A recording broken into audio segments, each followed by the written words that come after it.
Minggu ketiga bulan Februari kita masih tetap akan berfokus kepada tema surrender to the King. Berserah kepada Sang Raja. Jatuh. Saudara mesti ngerti arti dari kata berserah ya. Berserah itu bukan berarti kita menyerah tanpa syarat, istilahnya ya udahlah gue kalah. Berserah yang dimaksud di sini adalah kita menyerahkan seluruh kehidupan kita kepada Sang Raja. Bahwa tanpa kita berserah kepada Tuhan, so we are nothing. Kita ini bukan apa-apa dan bukan siapa-siapa tanpa Tuhan. Setuju, katakan amin. Iya saudara, perkataan kita ini bukan siapa-siapa dan bukan apa-apa itu buat saya sangat-sangat berarti gitu ya, karena sesungguhnya memang kita ini bukan apa-apa tanpa Tuhan. Kita ini bukan siapa-siapa. Jadi pagi hari ini saya akan lanjutkan khotbah saya tentang apa yang saya sampaikan minggu lalu. 10 menit minggu lalu kan saya opening speech sebelum istri saya nyampaikan firman tentang bersalah satu kata berserah atau mempersembahkan tubuh kita sebagai persembahan yang kudus, hidup dan berkenan. Ya kan? Itu memiliki satu arti, yaitu berbicara tentang cinta kasih atau kasih sayang kita kepada Tuhan. Amin. Gitu. Kita nggak akan mungkin mempersembahkan tubuh kita atau berbicara mempersembahkan tubuh itu kan kita memberikan segalanya, betul? Kita nggak akan memberikan segala-galanya kalau kita nggak cinta Tuhan. Amin. Seseorang yang sedang membangun hubungan atau bahasa dunianya pacaran, ya kan? Selalu punya moto atau punya punya value, punya nilai. Selalu bilang gini, lautan api kan ku seberangi, ya kan? Badai gelombang kan ku lalui, yang penting aku bisa ketemu sayangku, gitu kan? Artinya apa? Dia siap memberikan segala-galanya. Betul? Ini baru pacaran. Saya teringat waktu saya bangun hubungan sama istri saya. Ya kata-kata ini saudara. Lautan api kan ku seberangi. Badai hujan kan ku lalui. Kenapa? Karena jarak rumah saya ke rumahnya istri saya, Jimbaran ke Ubud. Jam pacaran saya jam 10 malam. Paham? Kalau saya nggak punya moto, lautan api kan ku seberangi, badai hujan kan ku lewati, saya nggak mungkin jadi sampai hari ini. Ya, jam pacaran saya jam 10 sampai jam 12, nggak boleh lebih. Bayangin. Kadang saya baru bisa jalan jam 10. Kenapa saya pacarannya jam segitu? Karena jam kerja saya itu di studio musik. Pada saat itu kami sedang nggarap album. Jadi jam kerja itu masuk dari jam 9 pagi sampai jam 9 malam. Ya, cuma ngerjain musik di studio. Kalau enggak ada meeting di rumah ibu gembala kami. Dari jam 7 sampai jam setengah 10. Baru itu saya jalan. Nyampe sana kurang lebih jam setengah 12, jam 12. Kalau udah gitu ditungguin sama mamanya istri saya. Itu ditungguin. Bayangin pacaran ditungguin sama mamanya itu enak gak? Ya. Dan cuma dijatah 1 jam. Jadi jam 1 kurang lebih ya, saya udah pulang. Itu berbicara tentang memberikan atau mempersembahkan segalanya baru buat pacar atau calon istri. Ya, nah sementara Roma 12 ayat 1 mengatakan, bisa dibuka. Roma 12 ayat 1 bilang, mempersembahkan tubuhmu sebagai persembahan yang hidup, kudus dan berkenan, karena itu adalah ibadahmu yang sejati. Mempersembahkan tubuh, artinya Tuhan yang minta kita, atau nasihat Paulus kepada kita, untuk kita memberikan hidup kita itu all out, totalitas buat Tuhan. Kita nggak akan pernah bisa totalitas kalau kita nggak cinta Tuhan. Titik, nggak ada koma. Betul? Kita nggak akan bisa totalitas mempersembahkan tubuh kita kalau kita nggak cinta Tuhan. Atas dasar cinta ini kita baru bisa melahirkan sesuatu. Tanpa ada cinta nggak akan lahir apa-apa. Amin. Jadi istilah mempersembahkan tubuh kita saat ini berbicara tentang Lord, I surrender all. Aku memberikan segalanya. Oleh karena itu, ini berbicara tentang bagaimana kita mencintai Tuhan. Bagaimana kita menghormati Tuhan. Bagaimana kita respect sama Tuhan.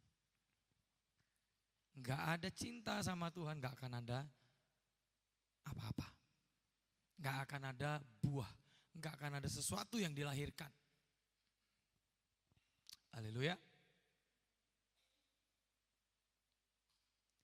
Bagi anak-anak muda, ayo, gak bisa hidup kita setengah-setengah. Satu kaki di dunia, satu kaki di surga istilahnya ya. Maunya ikut Tuhan iya, tapi ikut dunia juga iya. Bagaimana?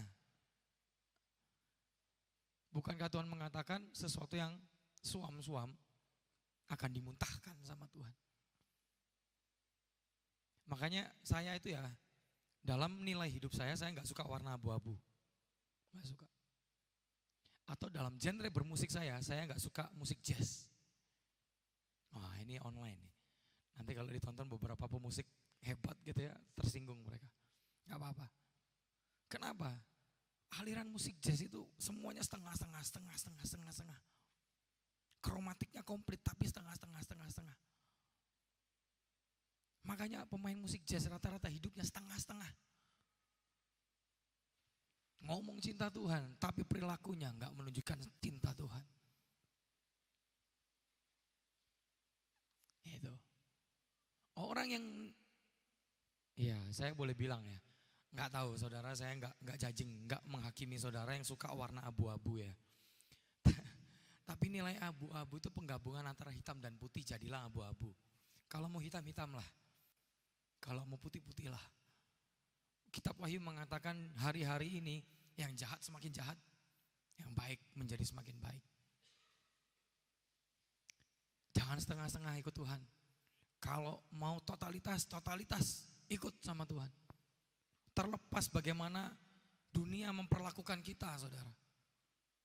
Terlepas bagaimana kita punya memori apa dalam pikiran kita. Saya punya teman di Bali.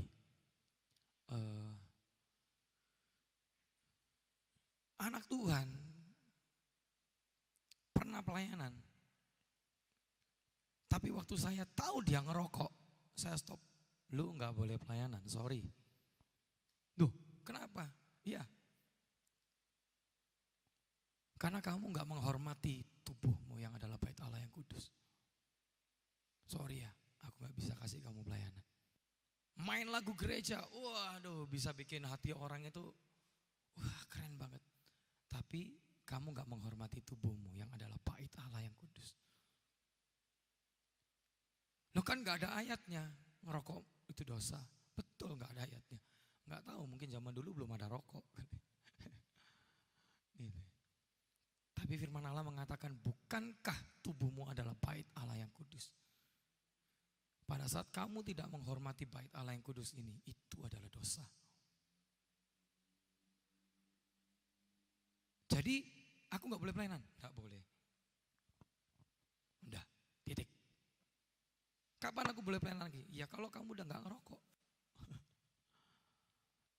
Waktu kamu bertobat. Gitu loh. Jadi ikut Tuhan itu gak bisa setengah-setengah. Iya maunya. Dia sukanya musik jazz. Nah ini, value, nilai dalam hidup itu mempengaruhi pemikiran seseorang. Ya, jadi gini, dalam hal cinta selalu dibutuhkan yang namanya timbal balik. Dunia pun mengatakan begitu.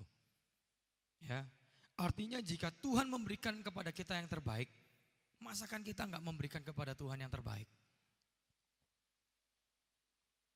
Kalau Tuhan mengasihi dan mencintai kita, masakan kita nggak bisa mencintai Dia? Haleluya. Gitu. Yohanes 3 ayat 16 bilang gini, karena begitu besar kasih Allah. Ya. Dari sini aja kita udah tahu bahwa begitu besar cinta Tuhan buat kita manusia. Dikatakan kalau itu begitu besar, berarti Tuhan mencintai kita dengan segenap hatinya. Tuhan sangat mencintai kita manusia. Ya, Yohanes 3:16. Sehingga ia telah mengaruniakan anaknya yang tunggal, supaya setiap orang yang percaya kepadanya tidak binasa melainkan beroleh hidup yang kekal. Satu-satu kita akan bahas. Karena begitu besar Tuhan sangat mencintai manusia. Tuhan sangat mencintai kita. Ya. Minggu lalu saya bilang gini, salah satu wujud dari kita berserah kepada Sang Raja atau surrender to the King, bisa dilihat ini. Setiap orang yang percaya kepadanya tidak binasa. Salah satu pengertian dari percaya adalah berserah. Salah satu arti kata berserah adalah to love, mencintai, mengasihi. Supaya setiap orang yang mengasihi Tuhan tidak binasa. Makanya Yesus bilang gini, Markus 12 ayat 30. Jadi ayat ini itu diambil dari Perjanjian Lama. Hukum Musa. Ya. Satu Alkitab itu saudara kalau dirangkum jadi satu isinya cuma ini. Kasihlah Tuhan Allahmu dengan segenap hatimu, dengan segenap jiwamu, dan dengan segenap akal budimu, dan dengan segenap kekuatan. Ada sambungannya lagi, seperti engkau mengasihi dirimu sendiri. Ini, kita nggak mengasihi diri kita, nggak bisa kita mengasihi Tuhan, saudara. Amin. Mengasihi diri bukan berarti kita mengasihani diri. Ya, beda artinya. Mengasihi diri dan mengasihani diri itu beda. Orang yang mengasihani dirinya, gambar dirinya rusak. Dikit-dikit melo, dikit-dikit tersinggung, dikit-dikit baper. Itu orang yang mengasihani diri. Karena masih ada masalah dalam dirinya. Gambar dirinya belum pulih. Tapi kalau kita mengasihi diri, itu boleh. Bahkan salah satu pelajaran ilmu psikologis mengatakan begini, jika engkau, namanya itu adalah self reward. Kita boleh menghargai diri kita. Kita boleh memberikan hadiah bagi diri kita sendiri.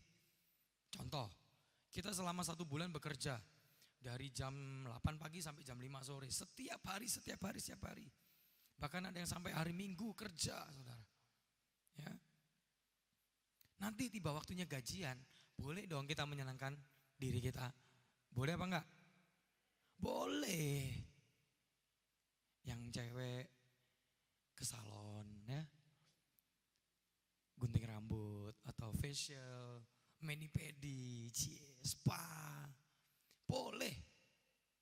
Beli perhiasan mungkin. Itu bagian dari kita self reward.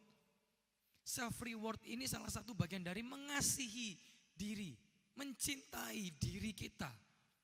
Jadi kita nggak sembarangan mendandani tubuh kita, istilahnya gitu loh. Ya, kalau wanita itu kan punya tugas salah satunya untuk apa? Mempercantik diri, mulai dari rambut sampai ujung kaki. Ya toh. Kalau pria mungkin bukan urusan itu. Kalau pria itu, pria apa ya? Cowok-cowok apa kesukaannya? Nonton mungkin, ganti HP, sesuatu yang berhubungan dengan gadget lah, teknologi. Oh enggak, kalau cowok itu makan. Betul. Makan di mana, makan di mana, makan di mana.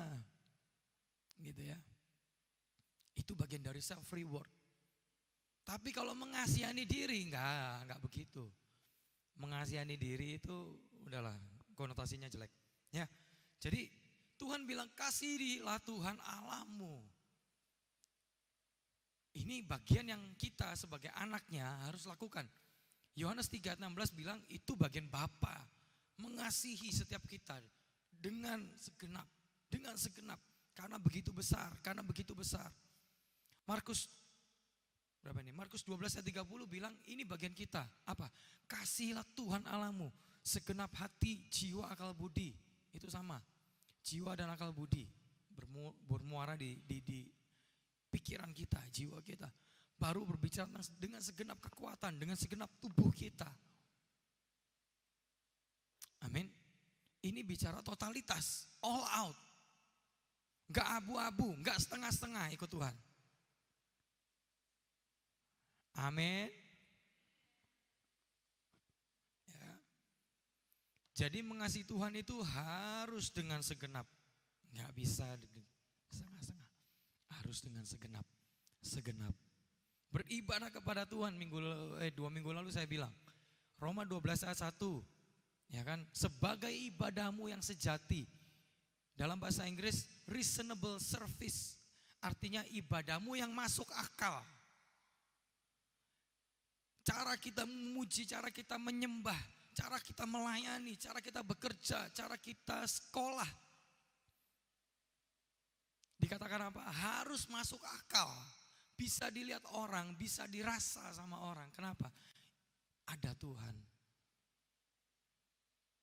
Amin. Tapi kalau orang begitu ngeliat kita, munafik. Berarti ibadah kita nggak bisa diterima sama orang lain. Oh iya betul, kita memang tidak diciptakan untuk menyenangkan orang lain. Betul. Tapi kalau nilai hidup kita menjadi batu sandungan buat orang lain, kita sudah bersalah di hadapan Tuhan. Ya kan? Paulus kan bilang gitu. Bukan masalah apa yang kamu makan. Bukan masalah kamu sunat atau tidak bersunat. Bukan masalah haram dan halal. Ya kan?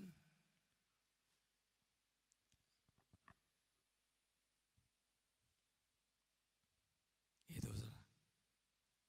Jadi ayo kita belajar ya. Kita sama-sama belajar. Tidak ada manusia yang sempurna. Tapi belajar. Berproses. Untuk kita mencintai Tuhan dengan segenap. Ada kalanya kita jatuh.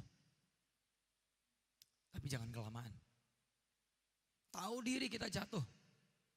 Bertobat. Jangan tambah dilayani jatuhnya. Oh, aku sudah jatuh. Biarkanlah aku tambah jatuh. Ada lagu dunia. Aku terjatuh dan tak bisa bangkit lagi. Terus apa? Aku tenggelam dalam lautan. Kasihan banget nih lagu nih gitu loh. Terus endingnya apa? Bagaikan apa? Butiran debu. My God, kita betul diciptakan dari debu tanah, betul. Tapi bukan berarti kita nggak bisa bangkit. Ya. Tapi gini, memang kita manusia terbuat dari debu tanah, ringkih. Kita diciptakan sempurna, katakan sempurna. Jadi bagian yang harus kita lakukan adalah sekarang ini memberikan yang sempurna. Segenap itu loh kepada Tuhan. Ya. Memang kita tidak bisa membalas apa yang Tuhan Yesus lakukan buat kita. pengorbanan dia di kayu salib itu nggak bisa kita balas. Ya.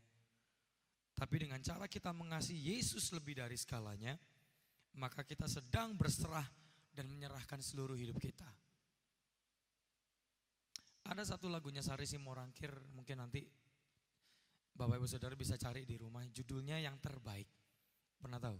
Yun, Yang Terbaik. Ya, mungkin kapan bisa dinyanyikan di ibadah. Bagus banget lagu ini. Yang terbaik, sekalipun api membakar hidup kita, tapi kita mau memberikan yang tetap yang terbaik bagi Tuhan. Ya. Dikatakan dalam Yohanes 3 ayat 16 bagian yang terakhir bahwa barang siapa percaya maka tidak akan binasa. Barang siapa mengasihi Tuhan tidak akan binasa. Barang siapa berserah kepada Tuhan tidak akan binasa, melainkan beroleh hidup yang kekal. Minggu lalu saya sempat sampaikan, hidup yang kekal itu bukan berbicara tentang nanti waktu kita mati kita masuk surga. Hidup yang kekal bukan berbicara nanti waktu kita mati, Yesus datang yang kedua kali, maka kita akan bersama-sama dengan dia berada dalam Yerusalem baru atau bumi yang baru. Hidup yang kekal bukan berbicara nanti seandainya terjadi yang namanya rapture, maka kita akan diangkat. Enggak. Hidup yang kekal enggak bicara cuma itu saja. Coba multimedia bantu saya buka di Yohanes 17 ayat 3. Ternyata hidup yang kekal itu berbicara tentang inilah hidup yang kekal itu, yaitu bahwa mereka mengenal Engkau satu-satunya Allah yang benar dan mengenal Yesus Kristus yang telah Engkau utus. Jadi saya mau rubah paradigma saudara bahwa tujuan kita bukanlah surga. Amin. Ya, surga neraka itu ada dan nyata. Tapi goal terakhir kita bukanlah surga, saudara. Bukan. Goal kita adalah ini. Hidup yang kekal berbicara tentang mengenal Tuhan yang kita sembah. Kalau kita mengenal Dia, surga itu udah pasti. Yerusalem baru udah pasti. Bumi yang baru udah pasti.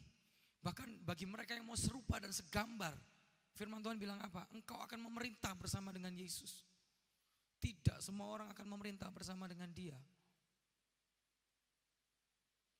Hanya yang mau berjalan dalam keserupaan baru akan memerintah bersama dengan Dia.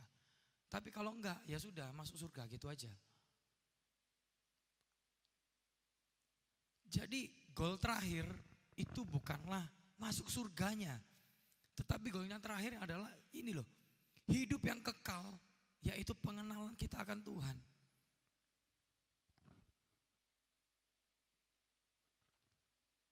Tanpa kita mengenal Tuhan, perhatikan, tanpa kita mengenal Tuhan, hidup kita sembarangan.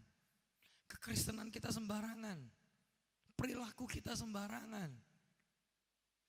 Ini yang sering dipakai oleh aliran-aliran hyper grace. Cukup terima anugerah. Selesai. Dosa lama, dosa masa kini, dan dosa masa depan kita sudah diampuni. Enak aja. Gak bisa begitu.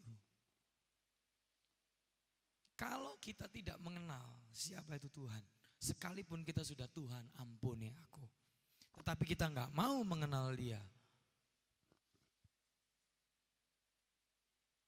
Tuhan bilang apa? Enyah engkau hai pembuat kejahatan. Apalagi kalau sudah pelayanan. Matius 7 bilang, bukan yang berseru Tuhan, Tuhan.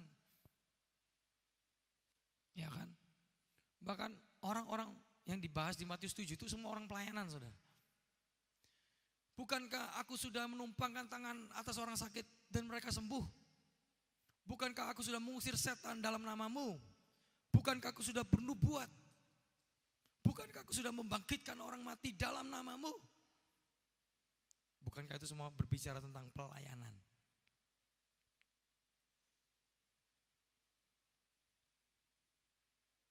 Tapi Yesus bilang apa?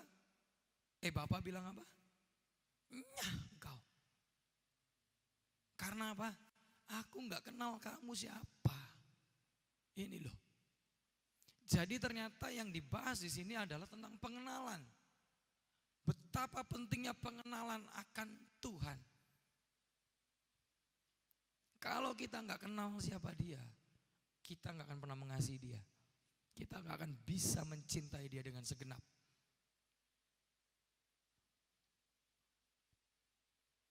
Amin.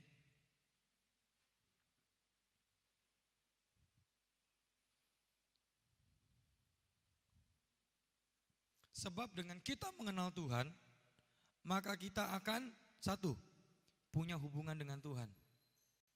Intimasi dengan Tuhan. Tadi yang Pak Arifin sampaikan. Bahkan sampai mencium kakinya yang artinya proskuneo. Saya nggak janjian sama Pak Arifin, saya baru nonton. Tapi kurang lebih semua nyambung. Worship itu berbicara tentang bagaimana kita punya hubungan intim dengan Tuhan. Bahkan sampai bersedia seperti anjing yang mencium kaki tuannya. Itu artinya proskuneo. Gitu. Kalau kita mengenal Tuhan, maka kita akan apa? Menggenapi kehendak Bapa di bumi. Di bumi seperti di surga. Kehendak Bapa terjadi dalam kehidupan kita. Ya. Kalau kita mengenal Tuhan, maka kita akan apa? Mengalami seluruh penggenapan janji Tuhan yang sudah Dia rancangkan atas hidup kita. Yaitu melalui kepenuhan Kristus. Artinya mulai dari identitas kita dipulihkan, ya. Hingga janji Tuhan agar nanti kita ikut memerintah bersama dengan Dia. Itu semua akan digenapi, saudara. Amin. Nah, terus pertanyaannya, bagaimana caranya kita mengenal Tuhan? 5 menit terakhir. Bagaimana caranya kita mengenal Tuhan? Ini kan pertanyaannya. Rasul Paulus mengajarkan kepada kita di Efesus 1 ayat 17. Dan meminta kepada Allah kita Yesus Kristus, yaitu Bapa yang mulia itu, supaya Ia memberikan kepadamu roh hikmat dan wahyu untuk mengenal Dia dengan benar. Jadi bagaimana caranya kita mengenal Tuhan? Pertama, minta kepada Bapa. Apa yang pertama? Minta.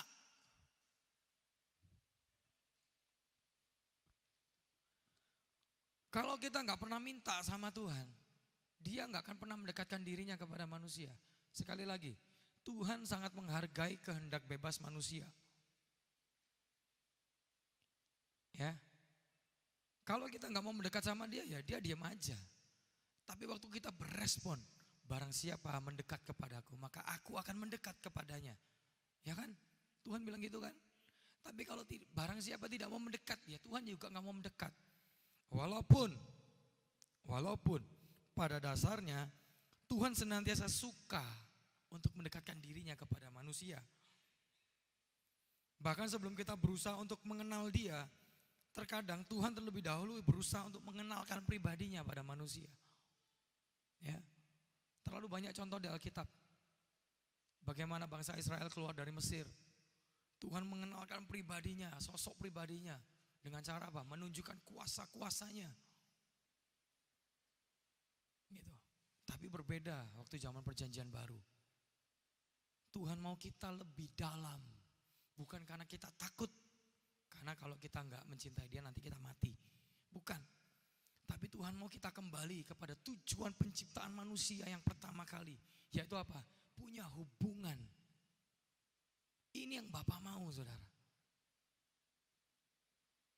Amin. Jadi kita minta. Pertama minta. Ya. Jadi kita minta. Mintalah kepadaku, maka aku akan memberikan. Ketoklah pintu, maka akan dibuka. Cari, maka aku akan mendapatkan.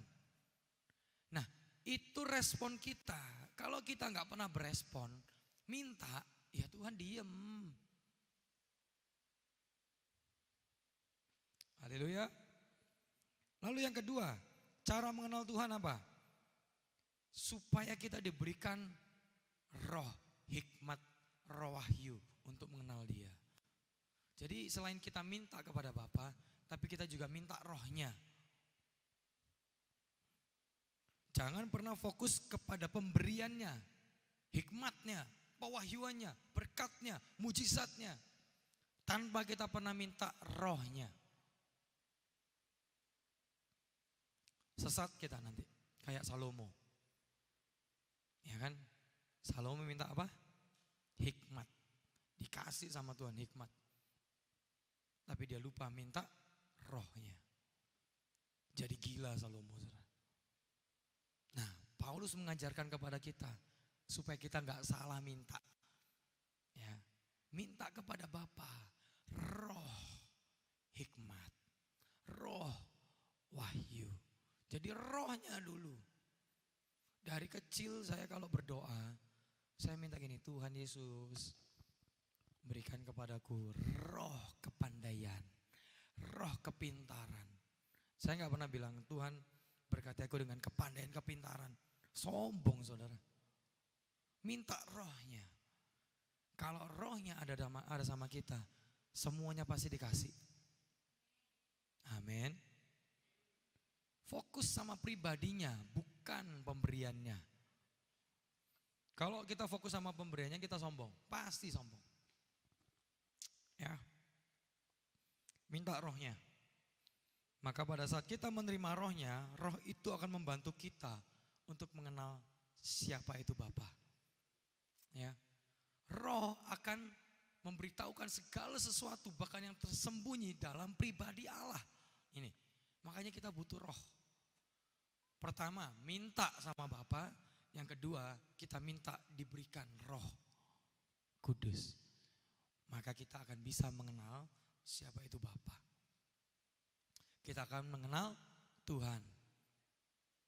Pengenalan akan Tuhan ditunjukkan lewat apa? Sehari-hari hubungan kita dengan Tuhan, hubungan kita dengan sesama. Proses yang kita alami. Di situ proses kita mengenal Tuhan. Proses satu dengan yang lain. Di situ Tuhan dipermuliakan. Amin. Jadi pagi hari ini mari kita semakin mengenal Tuhan dengan benar. Amin. Berapa banyak yang mau mengenal Tuhan dengan benar? Minta sama Tuhan. Yang kedua, minta dipenuhi rohnya. Supaya roh itu membantu kita mengenal Dia dengan benar. Amin.